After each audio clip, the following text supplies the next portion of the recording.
தேர்ந்தெடுக்கும் தந்தையை தேர்ந்தெடுக்கும் உரிமை உன்னிடத்தில் இல்லை. முகத்தை தேர்ந்தெடுக்கும் நிறத்தை தேர்ந்தெடுக்கும் உரிமை உன்னிடத்தில் இல்லை. பிறப்பை தேர்ந்தெடுக்கும் இறப்பை தேர்ந்தெடுக்கும் உரிமை உன்னிடத்தில் இல்லை.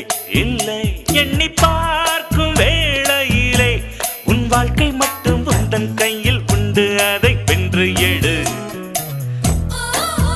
கிக்கு ஏறுதே, வெக்கம் போனதே, உள்ளுக்குள்ளே ஞானம் ஊறுதே, உண்மையெல்லாம் சொல்ல தோணுதே.